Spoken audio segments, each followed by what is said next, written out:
Hello, everybody, and welcome into the Two for Talking podcast. I'm your host, Corey Tusick. We've got comedian Joe Bartnick. You can check him out this weekend in Southern California, and you can also check him out March 26th at the Cadence Club in North Park. It's a great venue, and check out his latest tour dates at joebartnick.com. And as always, we have the great Josh Yohe with The Athletic, and we want to thank our sponsors, Bill Neofis and Danny's Pizzas and Hoagies, as well as Labatt Beer. This segment is brought to you by Labatt, brewed for the chirps, the rivalries, and the sacred art of trash talk. Labatt, brewed for the roast. And gentlemen, let's start with the injury updates because there was one that came out just in the last 12 hours or so, whatever, with Blake Lizotte. But, you know, Sid, obviously, we want to hear an update there. We want to get to an update on Gino's contract and then talk about how great they've been playing. But first and foremost, Josh, you kind of pointed out, I think in an article or on Twitter or somewhere, that with Blake Lizotte going down, and granted it's day-to-day, and Sid being out, does this kind of highlight a area of depth that they maybe need to explore down the middle? Well, it's a problem right now, guys. I mean, it's not that much of a problem because they keep winning, but we already knew without Sid there was an issue down the middle. And now when you take Lizotte out of the equation, I know he's their fourth-line center, but he is so important to so many things that they do. That fourth line is just a stable line for Dan Muse, not to mention all the penalty killing that Blake Lizotte handles. So now you got a situation tonight where Kevin Hayes is your third-line center. And you've got Avery Hayes as your fourth-line center. I like Avery. I like him a lot better at wing than I do at center. So the question is, I think, if you look at it from Kyle Dubas' standpoint, like, is it worth it to go get a center? Is it necessary to go get a center when in 2 or 3 weeks you might have all your centers back? In which case, I guess it's never a bad thing to have too many centers, but you'd have too many centers. Like, is it worth it, for these next 2 or 3 weeks? And maybe it is, maybe it isn't. I don't know. I'm curious to hear what you have to say about it, Joe. But when you got Kevin Hayes as your third line center in Boston, that strikes me as a problem. Thank you, Josh. I just want to say I'm very excited that the Penguins went 5 of 6. I was hoping for 4 of 6 by hook or by crook. Obviously, the Saturday going up 2-0 and blowing it to the Rangers, a team that now I'm hating almost as much as Adam Graves era Rangers. But I think it is a need to go get a center. And on the tip of everybody's tongue is the Pittsburgh kid, Vinny Trocheck. And I think he'd be much needed, much anticipated, much wanted. I don't know what that does to Blake Lizotte coming up in the playoffs, but I think it really is a big what happens to Gino then, or what happens to his partner in crime on the second line, his center, the great, terrific Tommy Novak. But it's obvious that we need a center. I guess, according to your article, they're not as enhanced or entranced by the Tristan Brose experience. But Rickard Rakell, besides the fact he can't win a faceoff to save his life, which hurts when you're either 1A or 1B line, right, he's also lost in the neutral zone, and he's just not himself. So he really can't play there. He can't play there, Josh. And you know my feelings on Kevin Hayes. Are they down so much on Brose that Kevin Hayes has to play, or is there no flights from Wilkes-Barre to Boston? I mean, why is Hayes in that? I think Brose is banged up right now too, but I've heard from some people in the organization, like, they don't dislike Brose. They think he'll make it to the NHL, but they're not really blown away by anything he's doing right now. And there are some lineup changes tonight, by the way. Ben Kindle is going to play in between Rakell and Rust on the top line, and we've been kind of waiting for that, I think, because Rakell hasn't looked himself all season to me, and part of that is he hasn't been healthy. But I just hate him at center. It's just not comfortable for him. You can see it. He looks like he's always thinking out there instead of just playing. And Ben Kindle is so good right now. I couldn't get him enough ice time if I were Dan Muse. So I'm curious to see how he plays between Rust and Rakell. But listen, they do need a center. It's clear.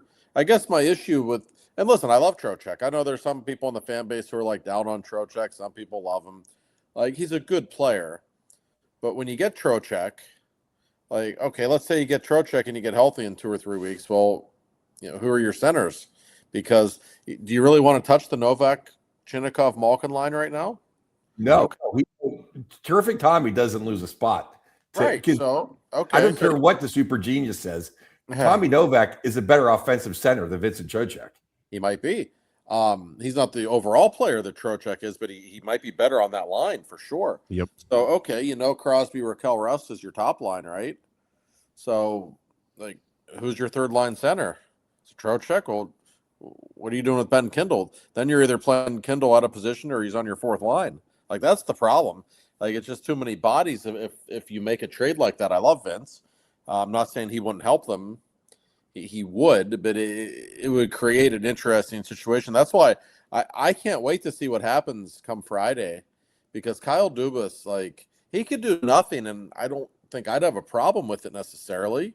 He could do something small. He could do something big. I don't think anybody really knows. We assume he'll do something because of his track record. All the guy does is make trades, but it's just a fascinating spot the Penguins are in right now. Yeah, and that's a great tease for Friday, just like last year, special trade deadline edition of Two for Talking. And last year we almost broke the internet, so hopefully. I know. I was going to say, make sure you mark your calendars. 2:30 on Friday. We'll be live. And, okay. Yeah, and we'll do it through the trade deadline, but it's fun. It's fun for the audience and for me and Joe. It's just like unbelievable to sit here and watch Josh all of a sudden go, "Hang on a second, I'm getting a phone call," and then he goes silent. And Joe and I try to have a conversation while we're dreaming of all the conversations that Josh could be having at that moment. So, tune in for that. I don't know. I'm with you guys. Like, I like the idea of Vincent Trocheck being on the Penguins, but again, in a couple weeks, it might be a moot point, And so, do you just stand pat? But I'm with you, Joe. Like Tristan Brose, like you might be down on him, but like, you're down on him so much that Kevin Hayes is playing instead of him. Yeah. Is an injured Tristan Brose worse than a full-bodied Kevin Hayes? That's like the mystery spot in Santa Cruz when everything's find out what's level. I will say this. So if I can interrupt you real quick, there is one option here, and now granted it would go against what we just said we would do. You can always put Evgeny Malkin at center. And that's something they're very reluctant to do. And I understand that would break up that line. That is an option, especially given the circumstances. And he's taking faceoffs again. So, some people thought he wasn't playing center because his shoulder couldn't deal with faceoffs. I don't think that's true. I don't think Dan Muse likes him at center, quite honestly, especially defensively. I don't think he does. And I understand that. But given the circumstances, it was interesting to me that they don't seem very interested in exploring that, at least. Well, I think his shoulder's pretty good because he's throwing checks around like the first of the month. Yeah, he was the Hall of Famer on Saturday. Now here's the question: does Trocheck accept a fourth line or third line winger role if he comes to town? Just one for the team, one for the hometown, or does he become the bastard Derek Brassard? That's a really good question. I don't think Vince has ever played wing all that much. And Vince is the kind of guy, like, I love Vince. He's one of my favorite people in hockey, but like, if he's not happy, he'll tell you. He's not shy about that kind of thing. That said, though, that might be what they would end up doing with him. It might be Kindle, and if they were to get Vince Trocheck, it might be Kindle and Vince on the third line. And, Kindle's obviously a natural center. Trocheck's also the best faceoff guy in the league, so that's something to keep in mind. Not saying they couldn't make it work, but it would be an interesting thing for Dan Muse to figure out how to make it work. He could bump Braz down to the fourth line. Good. And by the way, if you're going to trade for Vince Trocheck, and I don't know that they are, I haven't heard that the Penguins are, deep in talks with the Rangers about Vince, even though I know Vince is a guy they respect. But if they were to do something like that, you'd have to give up something too. So there might be a forward going back to the Rangers in such of a scenario. So let's keep that in mind as well. But we know Vince, he spoke with the New York media yesterday. He made it pretty clear he has no interest in going to the Western Conference. So that kind of narrows things down a little bit. There will be plenty of teams in the East interested in him. But the Penguins are so deep at forward right now.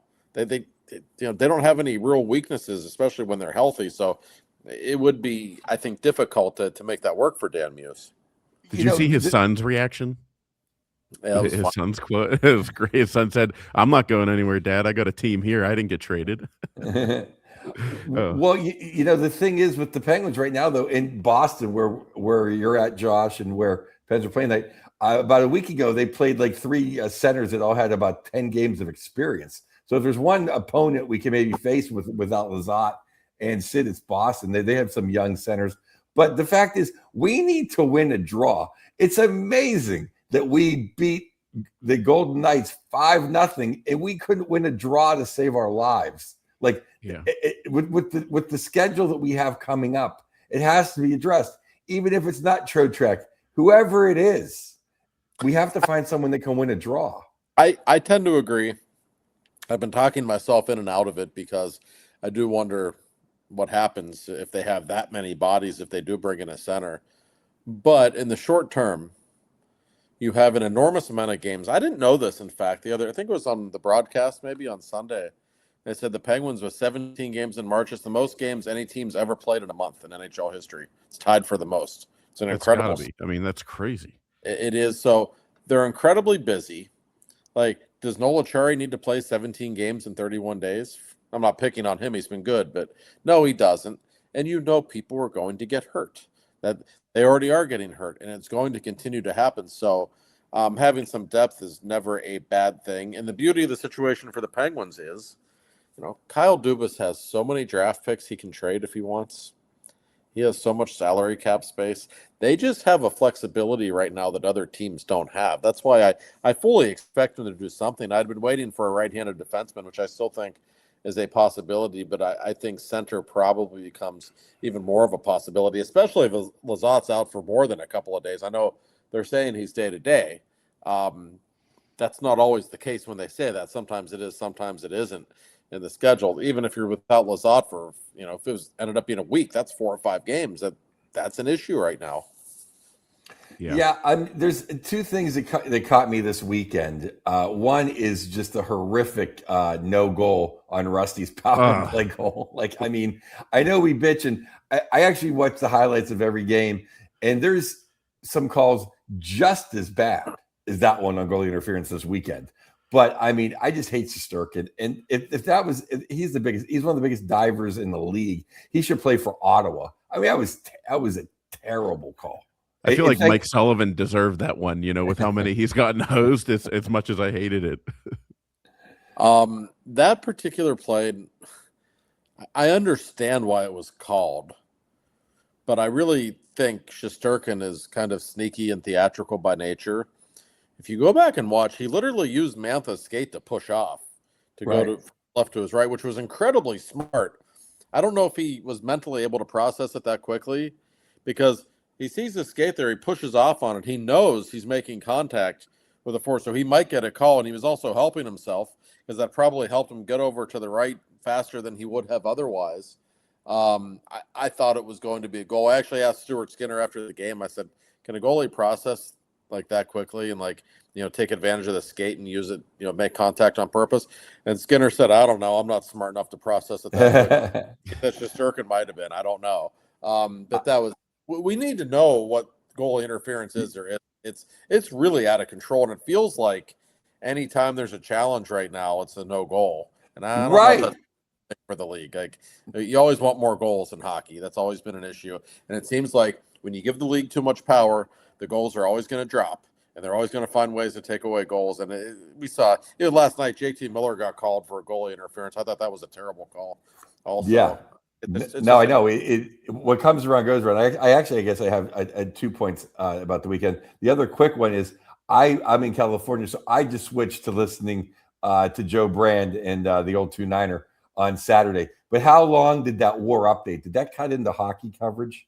Because I remember freaking out one time whenever Channel 4 jumped into like a storm warning for Armstrong County. I was like, how many rednecks in a barn I don't give a damn if their house flies away. How am I missing the third period for it wasn't like there's with the tornado going through downtown Pittsburgh. It was like Armstrong County. Hey, it might be windy. Give me a break. I just wonder how long, because I get incensed when the news takes over. And I was like, thank God they're not looking for that lady's mother cutting into the hockey. At least we're bombing somebody. And actually helped. Well, I believe we went into Venezuela during the Red Wings game, and that actually helped the ratings a ton on ABC that day because people were watching. All right, the Penguins Red Wings. Corey, I was. So now we see the connection. Yeah, all right. I was at the Garden, so I don't think it interrupted the broadcast. No, I saw a couple people talk about it online, but I actually was in the car listening during that time, like I was driving and listening. So I saw people afterwards talking about it. I was like, oh, what the hell? But I never witnessed, But Okay. I was at like one of those things. I was walking around watching it on my phone. I was totally in there, like at a Saturday event, just watching on my phone. So, and by the way, I know there's some guy in Armstrong County watching it and saying, "You're damn right, Joe. I was mad I missed that too. I didn't care." he could have been hanging on like at the end of Twister, like Helen Hunt, just hanging on. We got to kill off this penalty. All right, come on. Exactly. And then my third question, which is maybe the question of the month, we were all supposed to hear that Gino, or we're hoping to hear he's going to have a contract, and then he didn't. And now they're going to wait till after the season. Josh Yohe, the preeminent man behind the glass, is that good or bad news for us Gino fanatics? I mean, it's not good, but I don't know that it's panic time. I'll tell you the story. So we go into the locker room Saturday after the game, and sometimes when they lose, especially in a shootout, they're usually kind of in a pissed off mood. So that's when the media relations lets us into the locker room really quickly, because if they don't, the whole team's going to be gone, and there's not going to be anybody to talk with. So Gino hasn't talked with the media since the night the Penguins railroaded Tristan Jarry in Edmonton like a month and a half ago. Glory days. We walk in and we see him sitting there. It's like, oh, shit, here we go. And I didn't want to ask him about the contract after a game. I'd much rather do that in a more relaxed setting. But everybody knows his agent was supposed to talk with Kyle. And so I said, well, all right, sorry, got to do this. And Gino was great. He knew the question was coming. So I asked him, he answered the question, and I actually talked to him briefly afterwards. And I said, Gino, what the hell? How many more points do you have to put up? Like, what's going on here? And he just like shrugged his shoulders. He said, I don't know. I just want to keep playing. That's all. And he, I felt like he was disappointed or frustrated or whatever, miffed maybe would be the best word. Like, he just wants to keep playing, and I think he feels like he's done enough to earn that contract. We know J.P. Barry, his agent, talked with Kyle Dubas last week. From what I understand, they didn't talk numbers or it's not like there was a contract offered. I really think it was more a conversation of, do we want Gino back next year or not? And I don't know that an answer was really given. In fact, I think it clearly wasn't, because they're going to reconvene after the season. But it was interesting. Malkin did say to me after he met with the media on Saturday, he's like, maybe Monday we talk. I'm like, okay. And then I spoke with J.P. Barry over the weekend, and he said, yeah, Gino and Kyle were going to have a sit down. Like, Gino, because Gino wasn't involved in the conversation last week. So I think he wanted to sit down with Kyle face to face and kind of say, hey, what the hell's going on here? That's how it came across to me. So I assume they have spoken by now. I don't know that for a fact. I think yesterday was probably the day. So it's just an interesting situation. I don't think he was in the Penguins' plans entering the season. In fact, I know he wasn't. But I don't think anybody thought he was going to play at this level. And you look at how much cap space they have next year, guys. I know what everybody's saying. Give him $5 million. We still got $43 million in cap space. Then, he's putting up a point a game. What else do you want? He's playing wing. He's not holding anybody back. He's not gumming up the works. What I don't know, Josh, I'm really curious to get your perspective, because you talk with Kyle frequently, and get to see him a lot. I don't know what the angle is here, and maybe it's just speculation, but it's like, is it we're freaking out over nothing, and maybe he told his agent hey, yeah, we want him back. Let's talk about it at the end of the season, because nothing is going to change in his performance so drastically between now and the end of the season that you would change your mind, I would think. Right. I think if you gave Kyle Dubas truth serum, he might even tell you he's shocked by how good this team is. Like, I don't think he was expecting this. And I think if the Penguins were a bottom 10 team this season, not making the playoffs, I think it'd be a lot easier for people to say sayonara to Gino. But when you see how good they are now and how well he's playing, and you think, gee, they could be even better next year with all this cap space and with some of the moves they might make, I think it just changes things a little bit. And if you're Kyle, I guess I could see, like, what's the harm in making him wait until after the season? Like, I know people don't like that because they want him signed right now, and so does he. He might be saying, I'm going to keep dangling this carrot, and if he's going to keep playing like this great after the season, we'll talk. Maybe that's the mindset. I don't know. Listen, the trade deadline's, 3 o'clock on Friday, 3 or 4 o'clock, something like that. Kyle's doing a press conference shortly thereafter, and I promise you he's going to get asked about it, and it's going to be very interesting to hear what he has to say. I think it's Gino. He's literally on Mount Rushmore for the Penguins, and it's not like we're the Columbus Blue Jackets where we have to spin a bottle and find 3 guys named Rick Nash. Yeah. So it's like for a guy making a point a game that's literally best friends with the all-time captain, or it's not Lemieux, but you know what I mean? I mean, with a top 5 all-time player, he's getting the most out of Chinnikov. The second line is performing almost every line in the NHL. I don't see why, for a team that has almost infinite cap space, you have to get rid of a franchise icon who will take a pay cut. Right. No, I mean, it doesn't seem to make any sense to me. No, I don't disagree. I think he's earned another year. I don't think it hurts anything or anyone. Will his play be this good next year? Maybe, maybe not. But even if it's not, I don't think he's just going to fall off a cliff. The way he's going right now, he's so motivated. And I will also say this. If Kyle Dubas and the Penguins still have no interest in bringing him back, I think they need to tell him that now. Mm-hmm. I do think he deserves a proper send-off at the end of this season, if this would be his last season in Pittsburgh. I'm not saying that it is at this point. I do think they would owe him that for sure. I don't know. I really think Penguins management is probably having to make some changes to its mindset, to its plan moving forward. I'm sure they signed these people in the summer because they like them, but I don't think they had any clue they were going to be this good. I really believe that. I think they still thought this was kind of part of the rebuilding, and now all of a sudden, got the 5th best goal differential in hockey, and Gino's their best player right now with Crosby out. He absolutely is. So they got some stuff to think about. Clearly. Yeah, and we got Braz signed up for next year, but Mo Mantha's not signed up for next year. Are you going to find a better winger than Anthony Mantha to play on the third line for this team? Really good question. I mean, it's like, we're supposed to move him at the deadline, and now it's like, how can we ever move him at the deadline? I like Recker McGorty. He's not as good as Anthony Mantha right now. No, he's not. No. And Mantha's not 37; he's 31. And I know Anthony Mantha, if you look at his career, has been viewed as a good player who was kind of a disappointment because he always kind of left you wanting more. But he has been more in Pittsburgh. He might score 30 goals this year. He's going to be a very hot commodity on July 1st if he's still available. That's the one that's so interesting to me because I know they don't want to throw huge money at guys in their 30s anymore, but you're not going to do better than him, and you have a ton of money to spend. Do you really want him to get away? I wouldn't think so.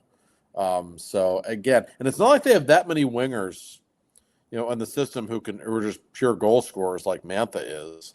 Yeah, they have talent on the way, but they would not be the same team without him and the depth that he has given them. No, and if someone's going to break the bank for him, then go right ahead. And it's been fun, Mo, but there's worse things than having him on anchoring a great third line. I mean, obviously he's not going to play with Sid, and they're probably not going to break up Gino's line unless Gino doesn't get re-signed. So I mean, he's going to be in the bottom six anyway. So I don't know. I mean, do you think he might? I don't mean take a hometown discount, like, oh, he grew up wearing Penguin underwear. But do you think he knows he's in a good situation and might take a little less to stay here for a couple more extra years? And I always feel like players like that need, like, once they catch their mojo, they kind of want to stay where they had success, don't they? You would think, and in his case, yes, I agree. He just strikes me as the kind of guy, and I'm not saying he's not having a great year, because he is. He strikes me as the kind of guy that somebody might just throw a stupid amount of money at. And I don't know. I know the Penguins don't want to do that. So would he take less? Maybe. Well, I mean, you would think perhaps. I don't think there's any question that being in Pittsburgh has been a massive thing for his career. The amazing thing about Mantha, too, is that he's done so much damage, while playing with players other than Crosby and Malkin. And yeah, he plays with them some on the power play, and he played with Malkin a good bit the first couple of months. But he's plenty productive with Ben Kindle as his center or other people as his line mates. You can't pay enough for that kind of scoring depth if he's going to keep doing that for a couple more years. So it's definitely something to keep in mind, Joe. It's a good question. Especially, too, if, we like Rutger McGorty, but if Rutger's out there to get a big fish defenseman or a top, or a Sid's winger, we may need Mo. Yeah. I don't know. That's going to be interesting, and there's a lot of decisions that need to be made, and we do actually we haven't even got the chance to talk about the games, but let's talk some more trade stuff, some more of what happened after the Olympic break here in those 3 games. But I do want to get to our sponsor, Danny's Pizza and Hoagies. Joe, the best. You're on the West Coast. Are you okay being that far away? Do you have like some kind of deal with Alex where he sends you stuff? You stick some of your carry-on or something? I told Alex after that, because he was at the shop losing his mind, and I told him there's nothing I need more right now after that shootout loss than a cut in an Italian special.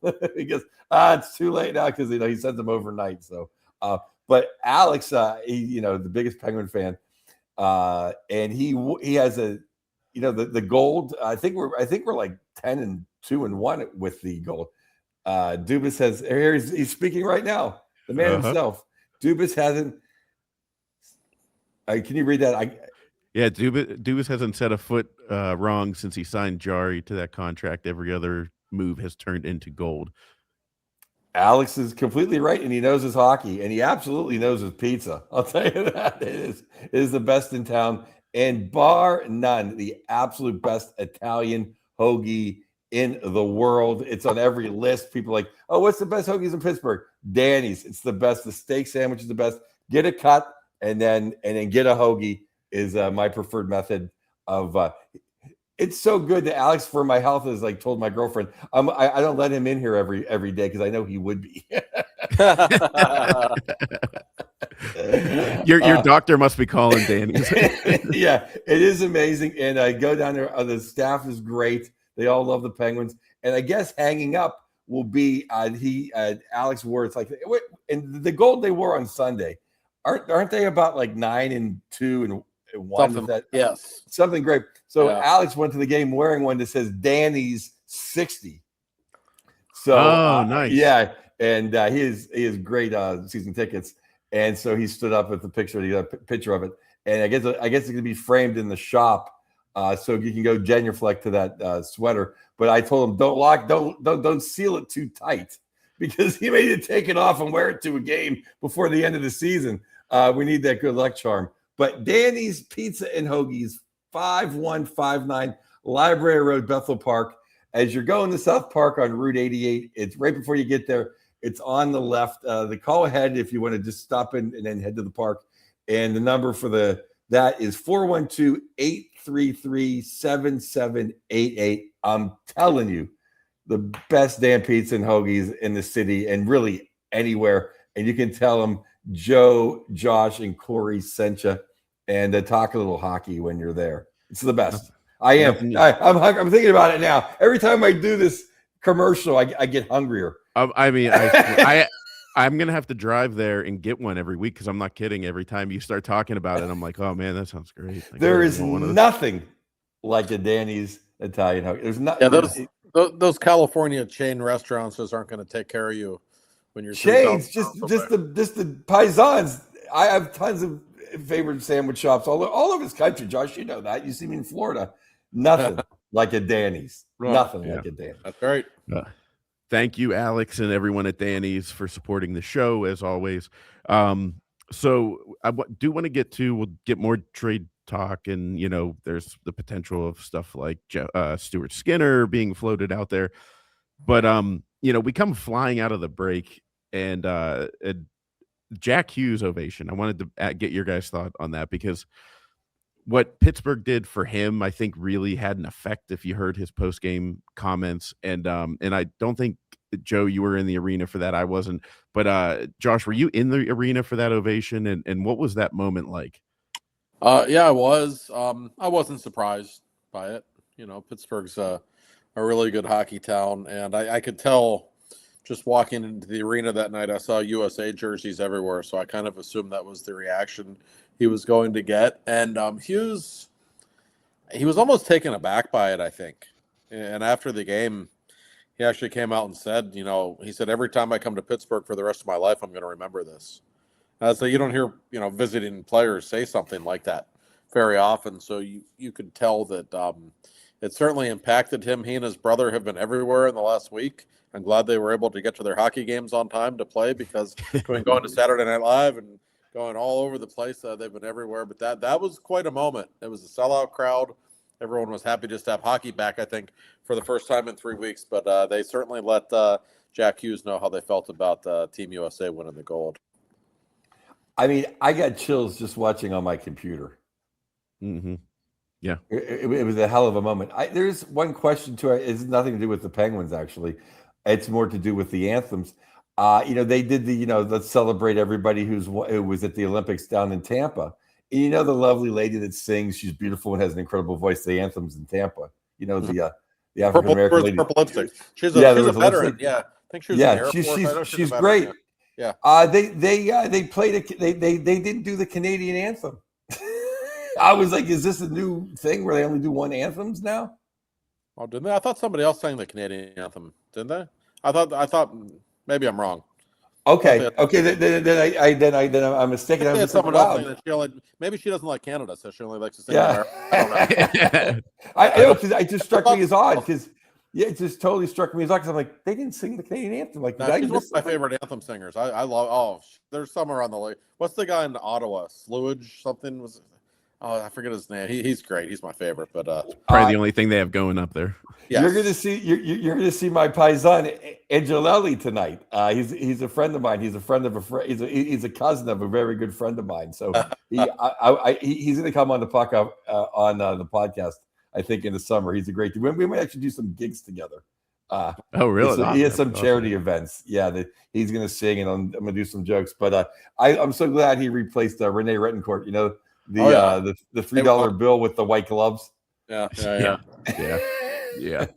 Anyway, okay, back to Penguin hockey, everybody. Yeah. I'm sorry, I just had to. Yeah, no. So my question to you guys is, what does Dubas do here? We've been kind of pouring through this, and it's early on for months. We were talking about, is it a depth defenseman? And that's pretty much it. Now we've got the center possibility, and you have the Stuart Skinner potentially getting flipped. And my question is there a Marian Hossa level trade that could catch us all off guard? Because I don't know if you guys remember. I mean, I know you remember, but like the feeling, because before that in 2008, we were like, hey, the Penguins are pretty good. This is fun. Maybe we're ahead of schedule. And then boom, that trade happened.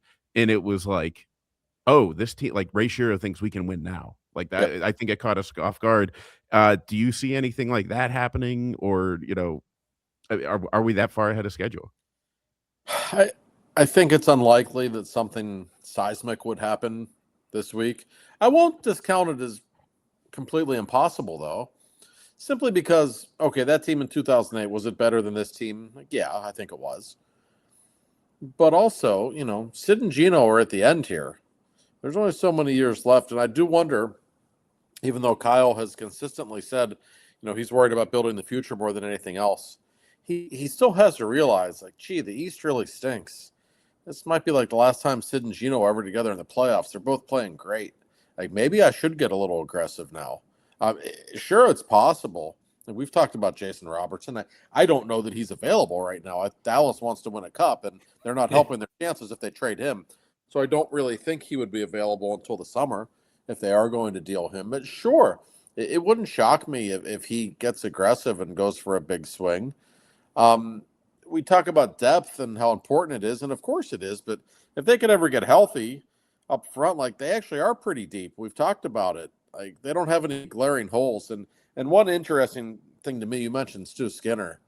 There's a pro and a con here. Like, I've heard there's pretty serious interest in Skinner. A lot of teams have called about him. Everybody's desperate for goaltending. He's not a great goalie, but he's a decent one, and there's something to be said for having a decent goalie, right? And the Penguins know Miroshov. They think he's about ready. You could, flip Skinner, get a whatever draft pick for him, whatever you want to get, or maybe that's where you get your center for that matter. Bring Miroshov up, go with Miroshov and Shilovs, who's been unbelievable lately, I might add. I can understand the wisdom there, but also, what if Miroshov isn't quite ready? What if Shilovs comes back down to earth a little bit? Then all of a sudden you might want to have Stuart Skinner. And the last thing you want to do going into the playoffs is be shorthanded at that position. So it's, again, there are so many interesting arguments to make with what Dubas should or should not do come Friday. But the Skinner one, to me, is one of the really interesting ones. Yeah, I think to answer Corey's question, where is the home run? Because if everybody's healthy, where's the upgrade? Now Dallas with Jason Robertson, they just officially shut down Tyler Seguin for the season. Yeah. So now they can add and keep Jason Robertson's salary. So right. I don't think he's coming. So where's the upgrade? Somebody better than a kind of slumping Rickard Rakell? I don't see Mikko Rantanen coming over. Like, I don't know who's just markedly much better than guys on our top six. Could we possibly find someone better than Tommy Terrific? Maybe, but he's a pretty good, cheap second line center who's doing a hell of a job. So I would look at defense. And here's an interesting name because he's the one name 3 years ago that I said, he never really got a chance. He was kind of got thrown out with the bathwater. Dmitry Kulikov is healthy again. Did Dubas burn such a bridge, or did Kulikov leave angry that he can't come back? He seems like the perfect guy for the Penguins. They could use somebody with muscle. We know that. And I also, even though it's been 3 games, I don't particularly like how the Girard-Letang duo has looked. I knew that was coming. And by the way, yeah, they're being split tonight, by the way. Ryan Shea's going to play with Letang, and Girard is playing with Clifton. So we will see how that works. I hope Letang. I hope Shea's already made his call to a psychiatrist. He was doing so well for a few months. Yeah, Letang. Girard has. I'm going to give Girard some grace. It's your new team is going to take you a little while to get comfortable. He hasn't looked great, but Letang's really not been very good since the break. I don't like his game at all right now. So they've got to figure that out. They need another defenseman. You mentioned Colton Parenko, right? I looked a little slow at the Olympics, but I guess that was high speed. But maybe his value went down now. Maybe getting a little cheaper. Maybe. And you're right. Those games were so fast. Like, Marchand didn't look good in those games. Because the game is too fast. I'll take him in a playoff series any day of the week. I've coveted Parayko for years. I'm just saying, Kulikov might be. Again, I like both those guys. I think that's where we have to go. And the fact that Connor Murphy, who somehow Edmonton thinks it up. Imagine having Skinner and Kulak, and now you got Jari and Connor Murphy. I tell you, people want to blame Jesus, like goaltending, let him down. His GMs have let him down. That's right. Oh, terrible roster construction. They are one of the stories of the NHL, and not in a good way. To have 2 players that great, and Neb Bouchard and the numbers he's putting up, and you look at their record. They're a 500 hockey team. They're lucky they play in the Pacific Division, because if they played in the Central, they would be getting steamrolled all the time. That's the situation they're in right now. Here come my Duckies too. Now there'll be a little tease for your Lord's work. By the way, your Ooh, Ducks are fun yeah. to watch. I love watching that. That's I a watch great them on group. Sunday night. God, are they fun? Yeah, they're awesome fun, and they have a Hall of Fame coach. That's all they needed. They had so many dolts for like a decade. Yeah.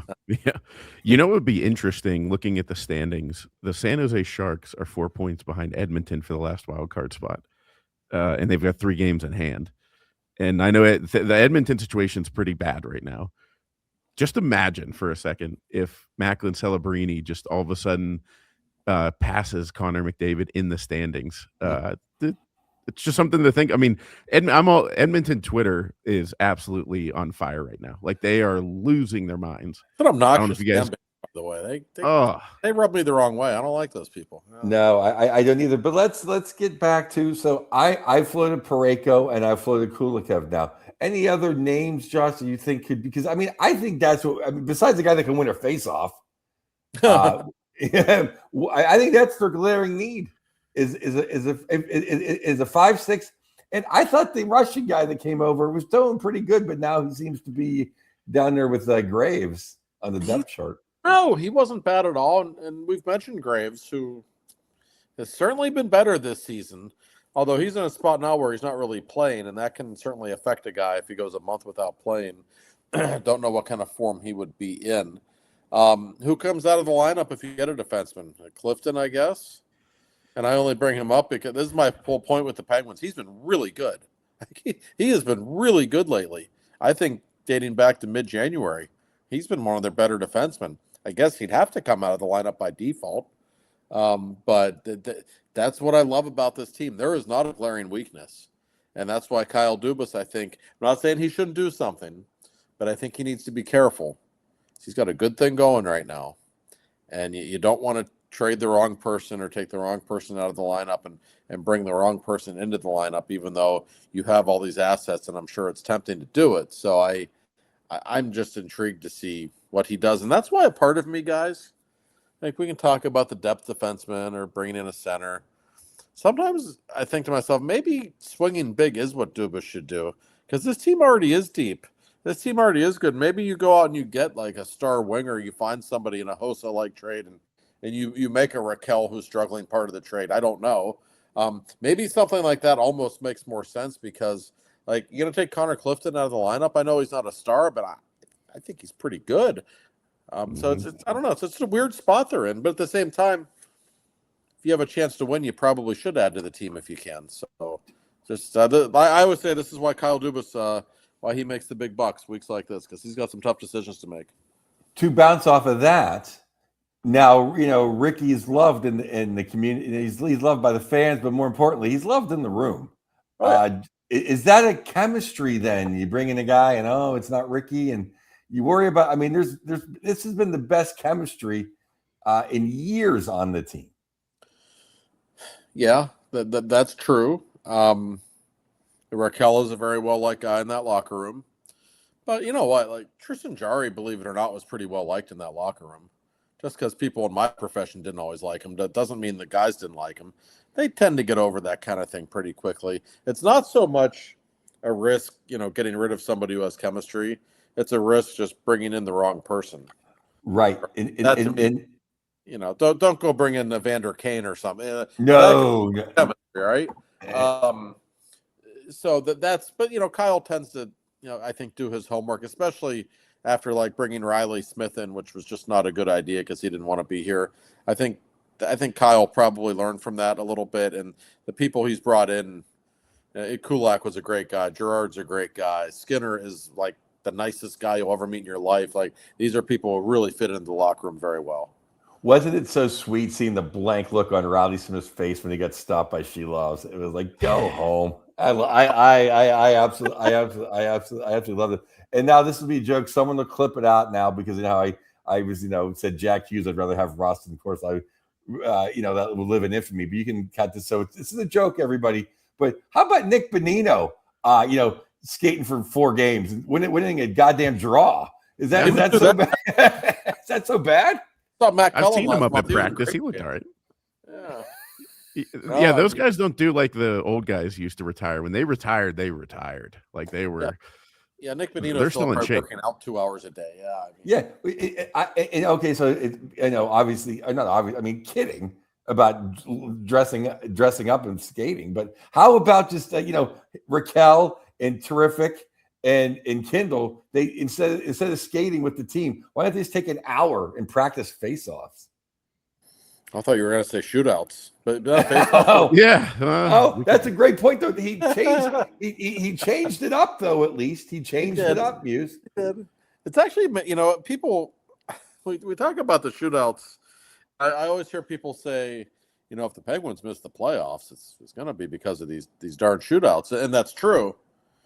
But the flip side of that is, if they were good at shootouts, they'd be the goddamn #1 seed right now. I'm not even kidding. Like they actually would.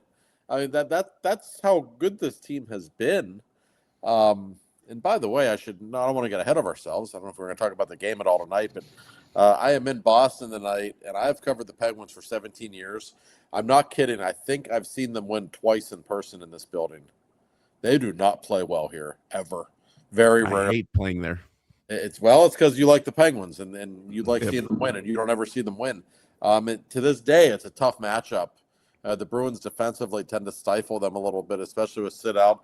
Very interested to see how they play tonight, so shorthanded at center. This is not going to be an easy game for them, I don't think. Yeah, and it seems we get like injured in Boston, or we blow 2-goal leads, or there's like a goalie interference, or there's always just treachery in Boston. And for that, I blame Brooks Orpik. There's only one I can remember. Like the only victory I remember is that overtime one. Wasn't it like some kind of milestone? Somebody scored their 1,000th point or something.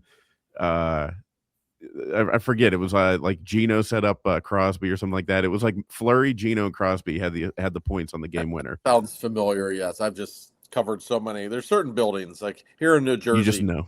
Here in New Jersey, my all-time record must be about like 6-32 or something. It's in Ottawa too. God Almighty, they can't win in Ottawa, so it's funny how that always works. But then again, to be honest, except on Thanksgiving, one of the greatest Penguin days ever. That's right. It's funny though. Yarko Ruutu. Yes, the shootout. Like after the way they lost in New York on Saturday, having to come home to face a rest Vegas team. I didn't really like their chances on Sunday, and they just took them apart. That wasn't even like Vegas had the better of the play for the first 5 minutes, and then literally the next 55 minutes, the Penguins annihilated them.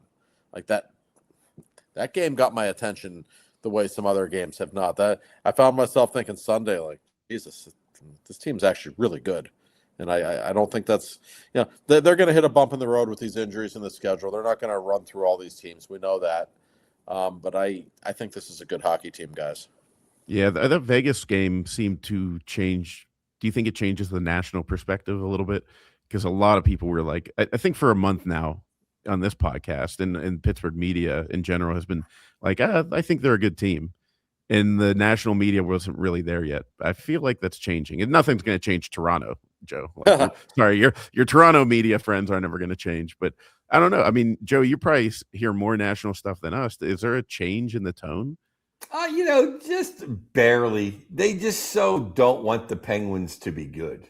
That's the thing. They so want to turn the page. They so want to write the narrative that Sid's going to go somewhere else and Gino's done. And they really want Dubas to fall on his face. That's what they really want. Yes. and like Alex said, since that ill-fated summer, he's this year, he's 18 for 18 on moves. Yeah, let's recap that a little bit because I mean, it's unbelievable what he's done. He turned, it was. Remember in the summer we talked about like, if you retain half of Tristan Jarry's salary, maybe someone will take him for nothing, and he did way better than that. Yeah. But I think the national narrative is, hey, the Penguins are right there. They're in the mix. They see though they want Ovi to make another run. They think Columbus, because they love the new coach. I think they're just waiting for the Penguins to fall. And then with Sid injured, it seemed like the perfect time to doubt again. For a month, they were like, oh, the Penguins are good. What are we going to do now? And then when Sid got hurt, it's like, oh, okay, well, now maybe they'll come back to earth. But, hey, knock on wood, but 5 out of 6. Pretty good. Look no further than the ESPN broadcast on Saturday, which started with a segment talking about trading Evgeny Malkin. And then TJ Oshie said he doesn't think the Penguins are going to make the playoffs because Crosby's hurt. I don't think TJ Oshie likes the Penguins very much. I'm starting to conclude that after his Olympic coverage and whatnot. But I just, like I said, they're going to hit a patch here in March. They're going to lose 2 or 3 in a row, and people are going to panic. But I think they're okay. And that performance Sunday, I think, told you something about this team. The way they can shut things down defensively, the way other people have picked up the slack with Sid out. And I don't think Sid's going to be out, necessarily that much longer. Like, I think it could be on the short end of that projection. It wouldn't surprise me if he's back by, March 20th, something like that. So I don't know. It's hard not to feel good about the Penguins right now. And if the national narrative is still, they're rebuilding or they should be selling, people might want to take a look at the standings or might want to watch them play because this team's pretty damn good. Yeah, TJ Oshie should spend some time practicing in front of the screen. Is he awful or what? Well, you know what? He replaced Callahan, another noted Penguin hater. Yes. But I mean, of course, but I mean, regardless of, no one, I hate the Flyers more than anything, but I wouldn't get on national TV and say, hey, they should, whatever, fire Rick Tocchet. Like, is he really that stupid or ill-informed that they would trade? You can't be that petty that you would say something that ill-informed and wrong. Could you, Josh? Maybe. I don't know. I mean, the idea that I've literally heard in the last month talking about trading Crosby or trading Malkin. They have the 5th best goal differential in the National Hockey League. They're like 5 points out of first overall in the Eastern Conference. Like, what are we doing here? This is a really good team. They're going to try to win. That doesn't mean they're going to go on a shopping spree at the deadline. But the idea that they would even consider trading one of their big names right now is preposterous. I don't understand why it's still a talking point. It's very strange. Well, I've had meetings at the NHL Network. This goes back a few years, but I did.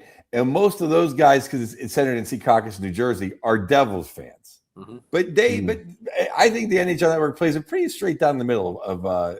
They never seem anti-Penguins. But now ESPN, everyone that works at ESPN is a Ranger fan. Yes, and they only. other than Subban, who somehow seems to love Crosby now. Other than Subban, every color analyst or guy in the booth is literally an ex-Ranger. They have Messier. Messier is like, he's duller than he's like a corpse. I call him, he's a keeper of the crypt. And they still have him talking hockey. It's always been that way. Linda Cohn, an admitted Rangers fan. Yeah. He's been on the list. That's always been. That's why, as a kid, I hated the '94 Rangers so much. Not just because I was a kid who liked the Penguins, but every time you turn on ESPN, it's all they wanted. It was like the whole world revolved around the Rangers. That is still Graves. That was still Graves there too. That's why it's they never reached creamsicle level, but pretty darn close. And then they got Yager. I kind of cooled off. I can't have this much hate put out in the world, but they're getting back there with Shesterkin. I'll tell you that. Speaking of Rangers, I have a little tradition. I do it usually once every 2 years. I've been doing it for about 15 years now, where I send Rangers PR an email and I ask them to have an interview with Adam Graves. They turn me down every single time, but I just keep doing it just for fun. I think they're on just because the big guy. You do it for the big guy. It's just, I do it for the city of Pittsburgh. I think they deserve. Yeah. Speaking of big guy, if you're attending Lemieux's fantasy camp, I will be doing a show for you. So. There you go. I don't know if we're gonna right now, but I got the creamsicles and hatred on my mind. The Lord's work this week was done. I have an easy one and a meta one, which is really fun. Oh, meta. Yeah, meta. I'm kind of learning what that means. Yeah. So the easy one: Caps 3, Flyers 2. They blew it. They gave up 2 late in the third, and in that game, old Drysdale was -1. And what's interesting about Drysdale was he's the guy who traded from the Anaheim Ducks for one Cutter Gautier, because Gautier grew up a Penguins fan and said, I will never play for the Flyers. Cutter Gautier, 28 goals on the season, creamsicles. Thank God he's not a Flyer. God bless Cutter Gautier and his parents for not letting him be a Philadelphia Flyer. He's playing great for the Duckies. I was watching that game the other night. Man, is he good. Oh, they've got some serious forwards on that team. Like the blue line still needs a little bit of work, but the forwards are really good and fun to watch. Oh, yeah. They got Uncle Leo back. He's badass. But Swedes didn't have him in the Olympics, too. That was a big miss. Yes, it was. Well, we always appreciate the Lord's work, especially. I mean, could you imagine how sickening it would be to see Cutter Gauthier as a Flyer right now?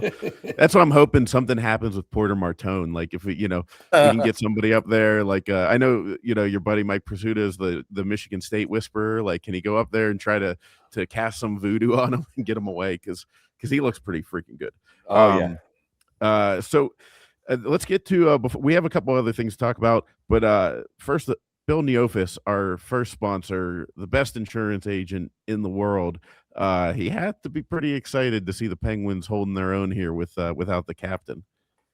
Yeah, he is. He was really enjoying life the last few days. And the thing about our initial sponsor, the great Bill Neofus, I would say other than 66, his favorite player of all time is Marc-Andre Fleury. He's a big Flower guy.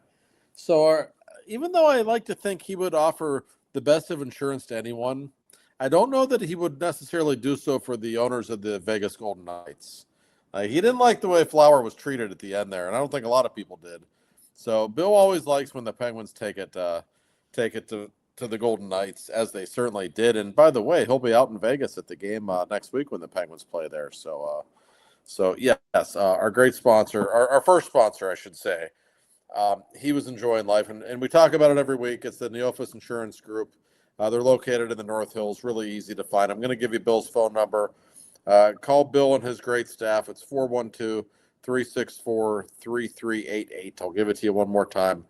412-364-3388. It doesn't matter what your insurance needs are. I never knew how many insurance needs there actually were until we started, working with Bill on a regular basis. But whatever, I get my renter's insurance in my apartment from Bill. You want car insurance, you want home insurance, you want pet insurance, you name it. There's so many different things. And Bill is absolutely probably the nicest guy I've ever met in my life. I don't say that about just anybody. He really is just an incredibly kind human being. And much like our great sponsor, Danny's, they've been in business since 1960. That doesn't lie. That's a really long time. That's like, I'm not very good at math. It's 65 years, 66 years. Oh, there it is. 66. Oh, there we go. Boom.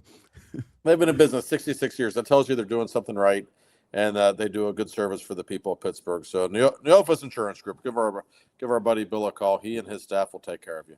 How is it taking me? It's like, first of all, thanks, Bill. You're the best. Yeah.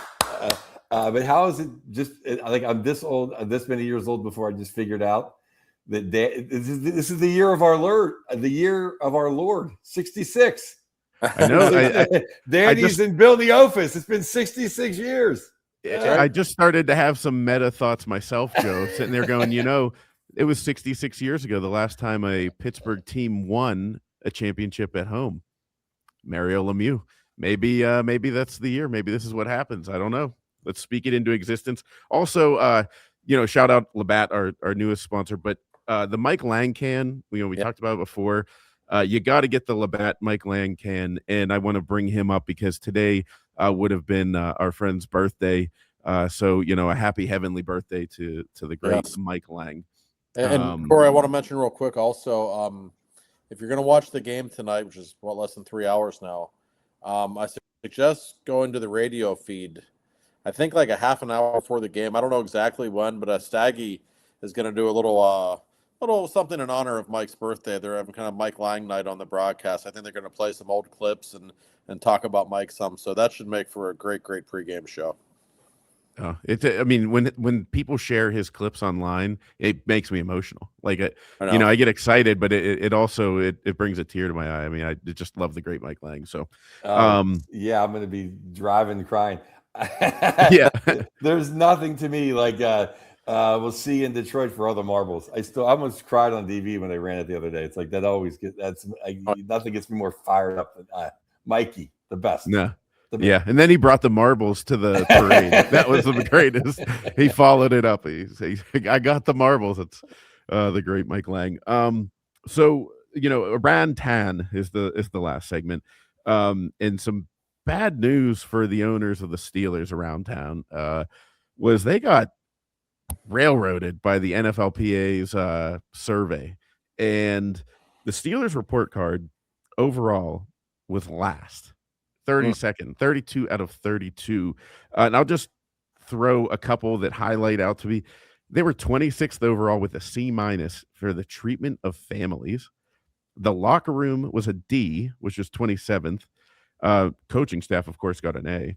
The strength coach was bad. And here's the one that really sticks out. Team ownership, a D, 28th out of 32. I mean, how are we in last place when the Cincinnati Bengals literally have to walk across a highway to get to practice? How are we behind them? It's just, I don't know. But I mean, this kind of makes Art Rooney, if he pays attention, a little uncomfortable, I would imagine. Yeah, I mean, I heard they only have 5 bathrooms. Like, there's more bathrooms at my gym. 5, literally. Yeah. 5 bathrooms. Yeah, I don't know. I just think that the Steeler way at almost every level has been lost between Dan Rooney and Art the second or third. Art the third. I don't know how you get it back, but I mean and just think if Tomlin wasn't the coach for the last year, what the ratings would be. I mean, everybody loved Tomlin and wanted to play for Tomlin. So he's not there anymore. Nothing against McCarthy, but just think about that. You're trying to attract free agents that aren't Aaron Rodgers. We haven't really got anybody big in a long time. And the biggest problem with Art Rooney, and there's a lot of issues, I think, but he's a notorious cheapskate. He always has been. And so, okay, that they have really bad facilities. Well, why is that? Because that kind of stuff costs money. And for years and years, they had the smallest coaching staff in the league. That kind of thing costs money. Heinz Field, Acrisure Stadium, it's kind of a dump. It's not really that great of a stadium. You know why? That kind of thing costs money. It's not a terrible place to see a game, but if you go to other stadiums around the league, which I have, it's like, you're going to go to Baltimore, like, that's a pretty nice stadium. Or you go to other places. Like, I'm not saying everywhere is going to be Jerry World, but they got away with that for as little money as they could. That's the problem with Art. We know how much money the Steelers generate. We know what they're worth. It's an issue. Now, do I think some of the players on their roster are a little prissy, and do I think they complain about everything? Yes. I think we need to consider that as well. But that's a bad look. How can you look at that and not think, geez, what's going on with Rooney's? I think it's a very fair thing to ask. Well, what's a very crazy thing is that, for by all appearances, he seems cheap with your points. It's not even he's cheap with it's not even his money. Like he didn't earn that money. Literally, the stadium was paid for by the city, and the Steelers are like from his grandfather. So he should be. And most rich kids spend all their money. Like, why is he cheap? Yeah, it's not like he was digging ditches and made a self-made man. That's right. No good point. That was a very good point, actually. That's right. Yeah, if the chief wanted to be a little cheap, I don't know that he was, but he at least had reason to be. Yeah, this is a little different. Yeah, and we're not coming out of like Depression era like the Chief did. You know what I mean? Like the Chief came out of the Depression. That too. And it was an NFL that was not what it is today. We're here. Like they literally have they make so much money that they do scheduled release shows. Like it's just DVE was talking about how like I can't believe they haven't monetized the report card yet. Like like they had a great segment on that. So it's just like they're making so much money. And aside from his cheapness, I just wanted to say very quickly what pisses me off about him more than anything. I don't sense any great frustration on his part that they haven't won a playoff game in almost a decade. just when you hear him talk, oh, we're competitive and that was the goal and we won the division. Like, that's not what Pittsburgh wants to hear right now. I don't think there's ever been a time when a member of the Rooney family was less in touch with the fan base and what they're feeling right now. Like, people give Jerry Jones shit all the time because of all the Jerry Jones stuff he does. You know, when he does his little press conference every week when they lose and he's mad, like, I can identify with that a little bit. Like, maybe he's misguided, maybe he's a piece of shit, but the guy wants to win. Like, I'll give him that. Like, I would like to see a little bit of that passion from the Rooneys, and I'm not seeing it right now. Yeah, and I will say, like, I mean, I grew up at Three River Stadium. That is my home. Oh, yeah. It's never been the same to me, even though my dad had season tickets at the new place too, at Acrisure. I think the Hall of Fame underneath is really sweet. I think the stadium is kind of meh, but okay, that's fine. But you got to do a better job with the weight room and the bathrooms for the players. At least take care of the players. Like that's unacceptable. Like that's unacceptable. You want to be whatever you know the fans are coming back no matter what. It's a, you can I mean they literally are a franchise that knows the fans are never going to leave. It's never not going to sell. It's never not going to be the biggest thing in town. So okay, you can short shift us and that, but don't short shift the players. That's unacceptable in my opinion. That's not going to want to. One of the great things they had, guys. Well, no matter what we thought about Tomlin, it was very clear that a lot of players did want to play for him. And when Patrick Queen signed here, he was asked why he came to Pittsburgh. He pointed right at Mike Tomlin. We see that a lot. So now that's gone. Okay. And if players really don't like the ownership, like that's an issue in terms of just getting players to play in Pittsburgh. You don't want that. That's trouble. Yeah. And I will say this, and it's totally wrong. I mean, not wrong. It might be the right thing to do to make players happy, but all Art has done is try to make players happy by signing them to terrible contracts. Yeah. Like he bent over backwards to Cam Hayward. Oh, thank God Cam had a decent year, but he's been he's been like bent over backwards three years in a row for him. TJ Watt got a ridiculous contract. Like Art is not cheap when it comes to handing out money stupidly to guys that haven't won a goddamn thing. They're just not a well-run organization right now. Yeah, I mean, if anything, they should be happy. We have a owner that just spends money without really knowing what's going on. The first time in my life, I felt like the Steelers were a poorly run organization, and right now, the best run organization in town is the one that's ownership is selling currently. Like I know. What are the odds? We won about Fenway, but the Penguins are pretty smooth operation right now compared to the other two teams in town. Now I did see that, Joshua, in your article at the Athletic. Subscribe to the Athletic for all hockey. If you're a hockey fan, you're an idiot. Not even if you're a Penguin fan. We have a national audience on the show. Every team, it's the best hockey site for news and information. But you said that now the Hoffmans are going to come in like a month or so, and then is that so? What's that going to look like? Is there going to be a guy in the box in Lemieux's box, like sitting there with? Nobody knows. I mean, they still have to get the approval from the league and the board of governors, all that fun stuff. Excuse me, but that's expected to go through. And from what I've heard, by the end of April, May 1st, like the ownership transition is probably going to take place at that point. That'd be wild, by the way. That's like right at the end of the first round playoffs. Like game one of the second round in Raleigh is like the Hoffman family going to march into the building or something. I don't know. But that's everything. Even though it's taken a while for this to go all the way through, everything I've heard, it's absolutely going to happen. So it's a matter of time, and I think May 1st might be the day. If they need somebody to sit up there, I'll go up and sit in the box with Pierre LaRouche and drink some wine every night. I will too. Yeah, that'd be what a gig. They should advertise that. They can monetize it a little bit. The worst part of not around anymore, by the way, at games was always when 66 would come on the elevator after games with Pierre, and Pierre would always have the stench of red wine on him just a little bit. And it was those are golden memories for me. One of my all-time favorite people, Lucky Pierre. I hope we see the big guy in the stands. It would be great if it happens right before the playoffs and then Mario's there. I think we will. That's the big guy. Let's go. Let's win some goddamn draws tonight, boys. I know. What's funny is Gino's pretty good on the draw. If Gino has to slip in and win a draw here and there, it seems like when he really needs to win, when he does. He doesn't try most of the time. The old Ronnie Francis. Right. Yeah. Yeah, no, he definitely Gino has that. Like you can tell, you're like, oh, he has no intention of winning this face off. He's thinking ahead, but when he wants to win them, he does.